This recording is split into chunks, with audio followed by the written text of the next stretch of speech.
सुप्रभात बच्चों, कैसे हैं आप सब। उम्मीद करती हूँ आप सब अच्छे होंगे। तो बच्चों, आज की कक्षा में हम पढ़ने वाले हैं अध्याय नंबर 6, जिसका शीर्षक है मिठाई वाला। तो बच्चों, इस अध्याय में हमें कहानी दी गई है। बहुत ही मीठे स्वरों के साथ वह गलियों में घूमता हुआ कहता, बच्चों को बहलाने वाला, खिलौने वाला। इस अधूरे वाक्य को वह ऐसे विचित्र किंतु मीठे मधुर स्वर से गाकर कहता कि सुनने वाले एक बार अस्थिर हो उठते। उसके स्नेहाभिषिक्त कंठ से फूटा हुआ गान सुनकर निकट के मकानों में हलचल मच जाती। छोटे छोटे बच्चों को अपनी गोद में लिए हुए युवतियां चिको को उठाकर छज्जों पर से नीचे झांकने लगती। तो बच्चों, यहाँ पे क्या कहा जा रहा है कि जब खिलौने वाला आता है तो जब वो आवाज लगाता है तो सभी लोग क्या करने लग जाते हैं, उसे देखने लग जाते हैं। और वो अपने इतने मीठे स्वर में, मीठे कंठ से अपनी आवाज निकालता है कि उसकी आवाज सुनकर सभी बच्चे खुश हो जाते हैं। गलियों और उनके आसपास छोटे छोटे उद्यानों में खेलते और इठलाते हुए बच्चों का झुंड उसे घेर लेता। और तब वह खिलौने वाला वहीं वहीं बैठकर खिलौने की पेटी खोल देता। तो जैसे जैसे वो आवाज लगाकर आगे बढ़ता रहता तो गली में जो बच्चे खेल रहे होते हैं वो सब झुंड बनाकर उसे घेर लेते हैं। तो हम यहाँ पे भी देख सकते हैं कि किस प्रकार से खिलौने वाले को सभी बच्चों ने घेर लिया है। फिर वो क्या करता, अपने खिलौने की पेटी को उन बच्चों के लिए खोल देता। बच्चे खिलौने देखकर पुलकित हो उठते। वे पैसे लाकर खिलौनों का मोल भाव करने लगते। पूछते, इचका दाम क्या है? ऑल इचका।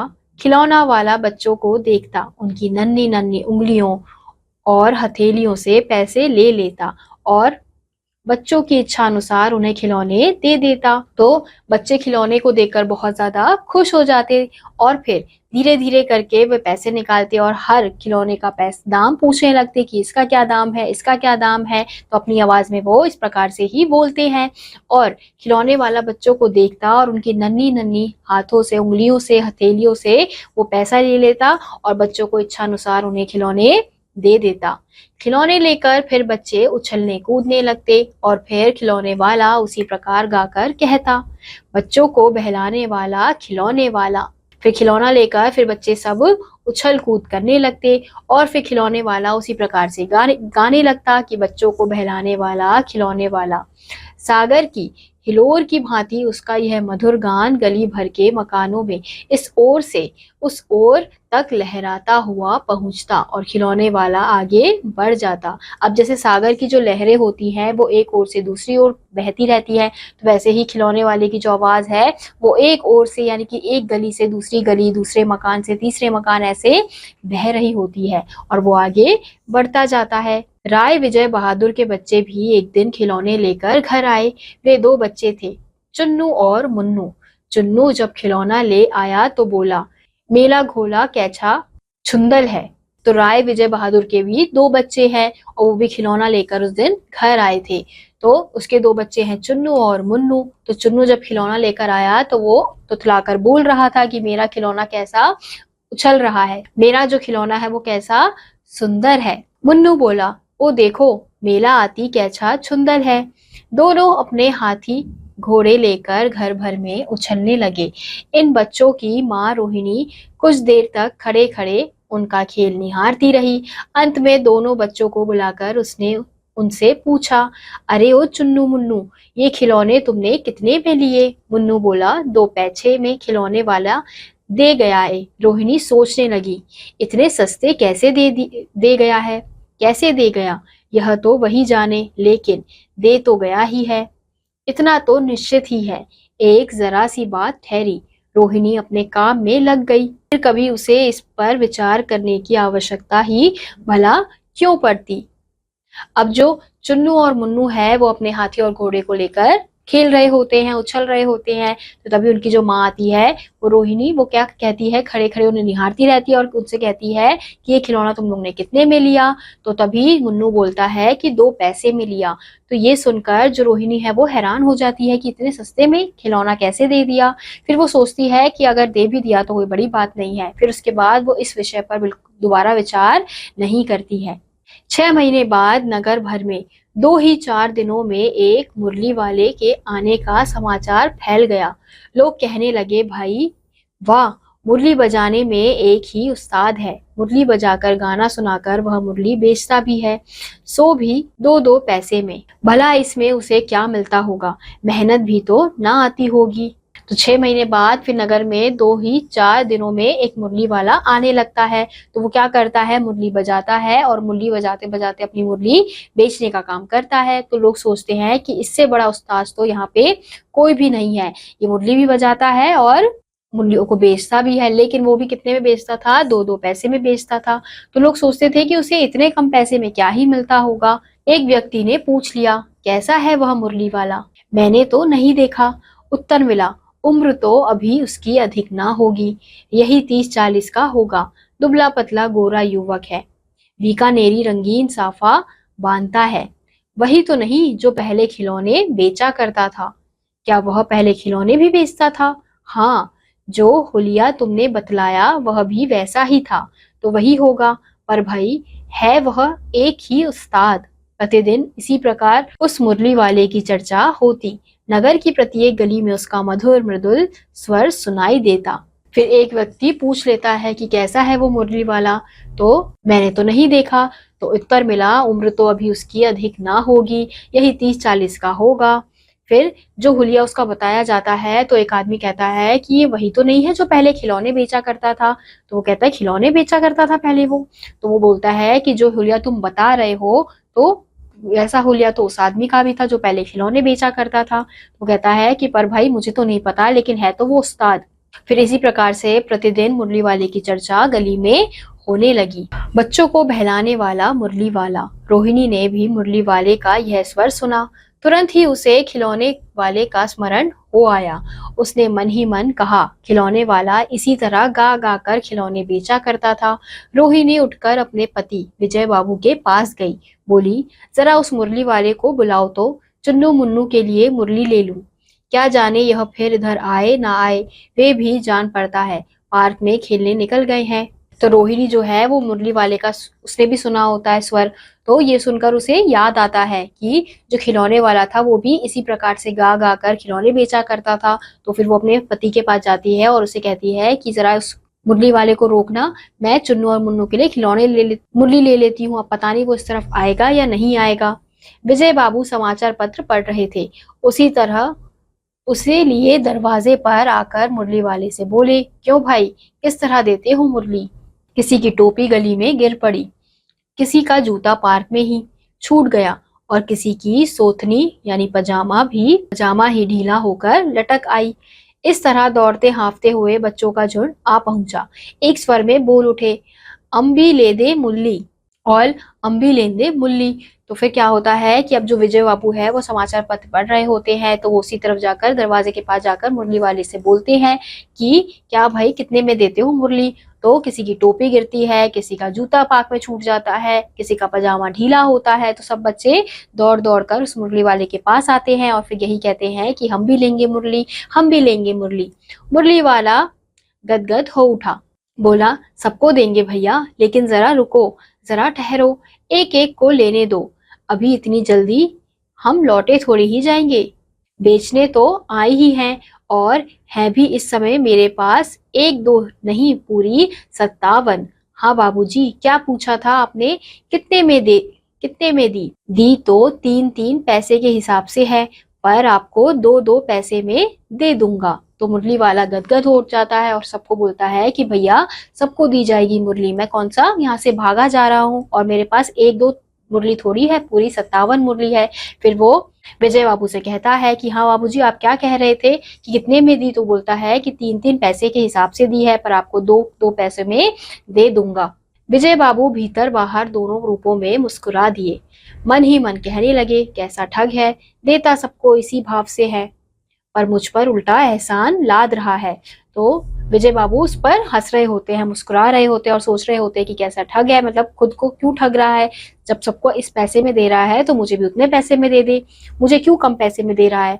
फिर बोले, तुम लोगों को झूठ बोलने की आदत ही होती है, देते होंगे सभी को 2-2 पैसे में। पर एहसान का बोझ मेरे ही ऊपर लाद रहे हो। तभी विजय बाबू क्या बोलते हैं कि तुम लोगों को तो झूठ बोलने की आदत है, तुम सबको इतने पैसे में ही देते होगे, लेकिन मुझे तुम ऐसे बोल रहे हो कि हाँ इतने पैसे में, आपको इतने पैसे कम पैसे में दे रहा हूं ताकि मैं तुम्हारे एहसान के तले दब जाऊं। मुरली वाला एकदम अप्रतिम हो उठा, बोला आपको क्या पता बाबूजी कि असली लागत क्या है। यह तो ग्राहकों का दस्तूर होता है कि दुकानदार मुझे लूट रहा है। आप भला काहे को विश्वास करेंगे, लेकिन सच पूछिए तो बाबूजी इनका असली दाम दुकानदार चाहे हानि उठाकर चीज क्यों ना बेचे, पर ग्राहक यही समझते हैं 2 ही पैसे हैं।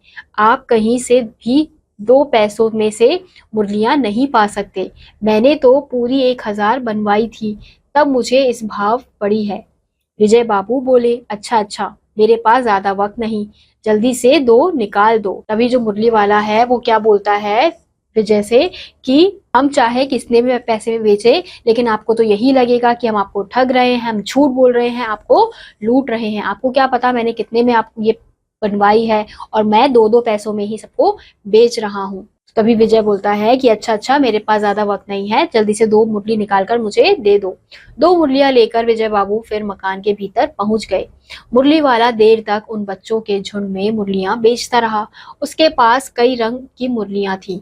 बच्चे जो रंग पसंद करते, मुरली वाला उसी रंग की मुरली निकाल देता। तो मुरली वाला क्या करता है, देर तक उन बच्चों के झुंड के पास मुरलियां बेचता रहता है। फिर उसके पास कई रंग की मुरलियां होती हैं, बच्चे जो रंग पसंद करते हैं वो उसी रंग की मुरली उन्हें निकाल कर दे देता है। यह बड़ी अच्छी मुरली है, तुम यही ले लो बाबू, राजा तुम्हारे लायक तो बस यह है। हाँ भैया, तुमको वही देंगे, ये लो। तुमको वैसी नहीं चाहिए, ऐसी चाहिए, यह नारंगी रंग की। अच्छा यही लो। पैसे नहीं है, अच्छा अम्मा से पैसे ले आओ, मैं अभी बैठा हूँ। तुम ले आए पैसे, अच्छा ये लो, तुम्हारे लिए मैंने पहले से निकाल रखी थी। तुमको पैसे नहीं मिले, तुमने अम्मा से ठीक तरह से मांगे नहीं होंगे। धोती पकड़कर पैरों में लिपटकर अम्मा से पैसे मांगे जाते हैं बाबू। हाँ फिर जाओ की बार मिल जाएंगे। 2 अन्नी है तो क्या हुआ, ये 6 पैसे वापस लो। ठीक हो गया, तुम्हारी अम्मा के पास पैसे नहीं है, अच्छा तुम भी यह लो। अच्छा तो अब मैं चलता हूँ। इस तरह मुरली वाला फिर आगे बढ़ गया। अब जो मुरली वाला है वो सभी बच्चों को प्यार से मुरली दे रहा होता है और उनसे पैसे ले रहा होता है। जिसके पास पैसे नहीं होते हैं तो वो बोलता है कि तुमने ढंग से पैसे नहीं मांगे होंगे अपनी मम्मी से, तभी तुम्हें मम्मी पैसे नहीं दे रही है। पता चलता है कि उसकी अम्मा के पास तो पैसे ही नहीं है, तो तब भी उसको मुरली दे देता है। वो सब बच्चों से बहुत प्यार करता होता है और ये करते हुए मुरली वाला फिर आगे बढ़ जाता है। आज अपने मकान में बैठी हुई रोहिणी मुरली वाले की सारी बातें सुनती रही। आज भी उसने अनुभव किया, बच्चों के साथ इतने प्यार से बातें करने वाला फेरी वाला पहले कभी नहीं आया। फिर वह सौदा भी कैसा सस्ता बेचता है, भला आदमी जान पड़ता है। समय की बात है, जो बेचारा इस तरह मारा मारा फिरता है, पेट जो ना कराए सो थोड़ा। जो रोहिणी है वो मुरली वाले की सारी बातें सुन रही होती है जो वो बच्चों से कर रहा होता है। तो वो सोचती है कि कितना अच्छा इंसान है, इतनी मदद कर रहा है लोगों को, इतने कम दाम में चीजें दे रहा है। तो वो सोचती है कितना अच्छा आदमी है, बेचारे के पास कोई और चारा भी नहीं है, इतना मारा मारा फिर रहा है क्योंकि उसे अपना पेट पालना है। उसी समय मुरली वाले का क्षीण स्वर निकट की गली में सुनाई पड़ा। बच्चों को बहलाने वाला मुरली वाला।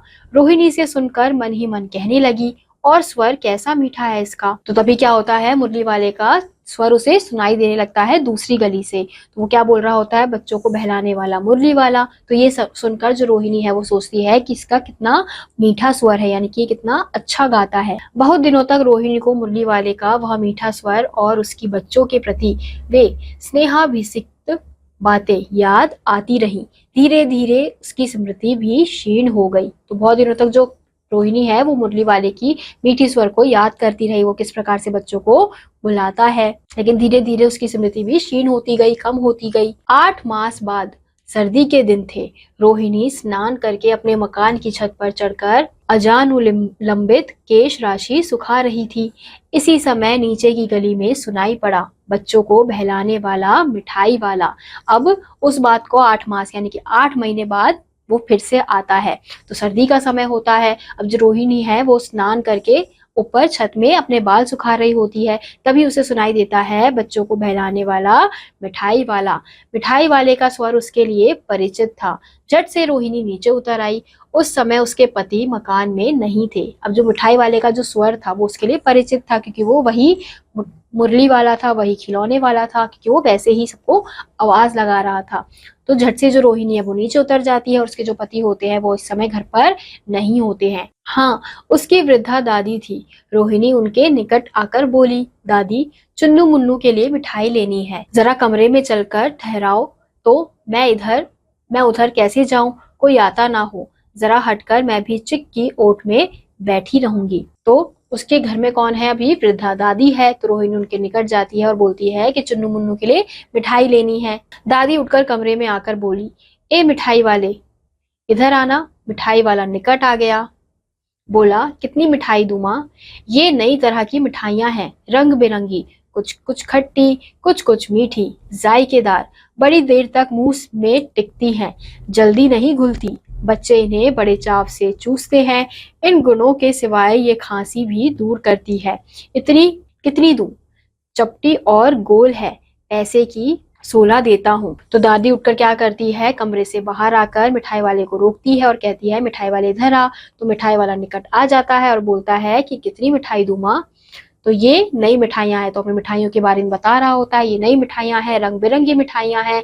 ये अगर आप एक बार खाओगे तो ये मुंह में ही रहती है, जल्दी खुलती नहीं है, और ये क्या करती है, खांसी को दूर भी करती है। दादी बोली, 16 तो बहुत कम होती है, भला 25 तो देते।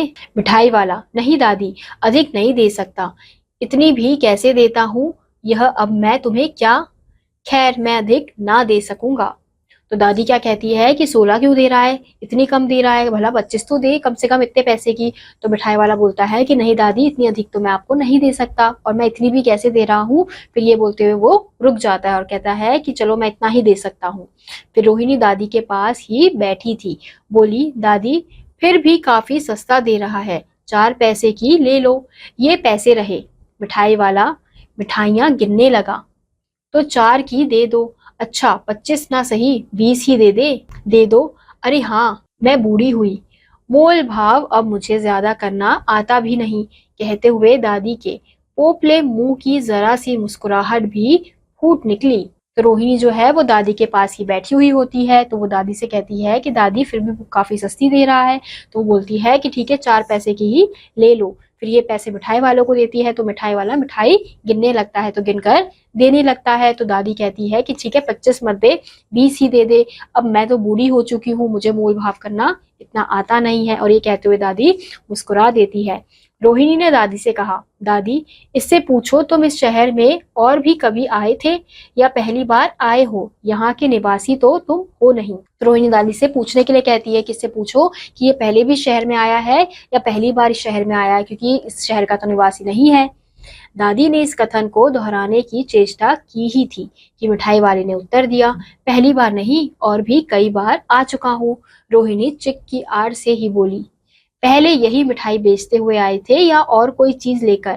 मिठाई वाला हर्ष, संशय, विस्मय आदि भावों में डूबकर बोला, इससे पहले मुरली लेकर आया था और उससे भी पहले खिलौने लेकर। तो दादी क्या करती है, उसके कथन को दोहरा ही रही होती है। तो मिठाई वाला खुद ही उत्तर दे देता है कि नहीं, मैं पहले भी इस शहर में आ चुका हूँ। फिर रोहिणी कहती है कि पहले भी मिठाई बेचने ही आए थे या फिर कुछ और लेकर आए थे? तो मिठाई वाला बताता है कि मैं पहले मिठाई लेकर नहीं आया था, पहले मैं मुरली लेकर आया था और उससे भी पहले मैं खिलौने लेकर आया था। रोहिणी का अनुमान ठीक निकला। अब तो वह उससे और भी कुछ बातें पूछने के लिए अस्थिर हो उठी। वह बोली, इन व्यवसायों में भला तुम्हें क्या मिलता होगा? तो रोहिणी सोच लेती है, वो सोचती है कि उसका अनुमान बिल्कुल ठीक था, वो बिल्कुल सही सोच रही थी कि ये पहले खिलौने बेचता था, फिर मुरली बेचता था और अब मिठाई बेच रहा है। तो अब उसके मन में और भी ज्यादा सवाल थे कि, तो उसके क्या सवाल थे कि इस व्यवसाय से तुम्हें भला क्या मदद मिलती है? वह बोला, मिलता भला क्या है, यही खाने भर को मिल जाता है, कभी नहीं भी मिलता है, पर हाँ, संतोष, धीरज और कभी कभी असीम सुख जरूर मिलता है, और यही मैं चाहता हूँ। तो मिठाई वाला क्या बोलता है कि मिलता भला क्या है, यही खाने भर को थोड़ा बहुत मिल जाता है या कभी कभार भी नहीं मिल पाता है, लेकिन इससे मुझे क्या मिलता है, संतोष मिलता है, धीरज मिलता है और कभी कभी असीम सुख जरूर मिल जाता है और यही तो जो मैं चाहता हूँ। सो कैसे, वह भी बताओ। अब व्यर्थ उन बातों को क्यों चर्चा करूं, अब व्यर्थ उन बातों की क्यों चर्चा करूं, उन्हें आप जाने ही दें। उन बातों को सुनकर आपको दुख ही होगा। जब इतना बताया है तब और भी बता दो, मैं बहुत उत्सुक हूँ, तुम्हारा हर्जा ना होगा। मिठाई मैं और भी कुछ ले लूंगी। अतिशय गंभीरता के साथ मिठाई वाले ने कहा, मैं भी अपने नगर का एक प्रतिष्ठित आदमी था। मकान, व्यवसाय, गाड़ी घोड़े, नौकर चाकर सभी कुछ था। स्त्री भी, छोटे छोटे 2 बच्चे भी थे। मेरा वह सोने का संसार था। बाहर संपत्ति का वैभव था, भीतर सांसारिक सुख था। स्त्री सुंदर थी, मेरा प्राण थी। बच्चे ऐसे थे जैसे सोने के सुंदर सजीव खिलौने। उनकी अटखेलियों के मारे घर में कोलाहल मचा रहता था। समय की गति, विधाता की लीला। अब कोई नहीं है। दादी प्राण निकाले नहीं निकले, इसलिए अपने उन बच्चों की खोज में निकला हूँ। वे सब अंत में होंगे तो यही हो, कहीं आखिर कहीं ना कहीं जन्मे ही होंगे। उस तरह रहता तो घुट घुट कर मरता। तो यहाँ पे जो मिठाई वाला है वो अपने बारे में बताता है कि वो क्यों इस प्रकार का कार्य कर रहा है। वो बताता है कि मैं भी पहले आप लोग के जैसे ही अच्छा व्यक्ति था। मेरा भी अपना मकान था, मेरा भी अपना गांव था, अपना परिवार था, बच्चे थे, बीवी थी। पर एक समय ऐसा आया कि कोई भी मेरे पास अब नहीं है। तो अब मैं क्या सोचता हूँ कि अब इस प्रकार का कार्य करके मैं अपने बच्चों को ढूंढ सकूं। अब वो कहीं ना कहीं तो पैदा हुए ही होंगे, क्योंकि घर पर रहकर तो मैं ऐसे नहीं रह सकता था। इस तरह सुख संतोष के साथ मरूंगा। इस तरह के जीवन में कभी कभी अपने उन बच्चों की एक झलक सी मिल जाती है। ऐसा जान पड़ता है जैसे वे इन्हीं में उछल उछल कर हंस खेल रहे हैं। पैसों की कमी थोड़ी ही है, आपकी दया से तो काफी है। जो नहीं है इस तरह उसी को पा जाता हूँ। रोहिणी ने अब मिठाई वाले की ओर देखा उसकी आंखें आंसुओं से तर है। तो वो क्या कहता है कि इस तरह से मुझे क्या मिल जाता है, सुख संतोष मिल जाता है और इस तरह से मैं जीवन में कभी भी अपने उन बच्चों की एक झलक सी उनकी मिल जाती है। यानी कि वो बाकी बच्चों को देखकर वो अपने बच्चों को महसूस कर पा रहा था। तो वो यही कहता है कि जिस तरह से वो उछल उछल कर मेरे पास हंस रहे होते हैं तो मुझे ऐसा लगता है कि जैसे मानो मेरे ही बच्चे हैं। वो कहता है कि मुझे पैसों की तो वैसे कोई कमी नहीं है, बस किस चीज की कमी है, इस संतोष की कमी है। तो इसी के लिए मैं यहाँ पर आता हूँ। तो ये देखते हुए रोहिणी उस मिठाई वाले को देखती है और उसकी आंखों में आंसू होते हैं। इसी समय चुन्नू मुन्नू आ गए। रोहिणी से लिपट कर उसका आंचल पकड़कर बोले, अम्मा मिठाई मुझसे लो। कहकर कागज की 2 पुड़िया मिठाइयों से भरी मिठाई वाले ने चुन्नू मुन्नू को दे दी। रोहिणी ने भीतर से पैसे फेंक दिए। मिठाई वाले ने पेटी उठाई और कहा, अब इस बार ये पैसे ना लूंगा।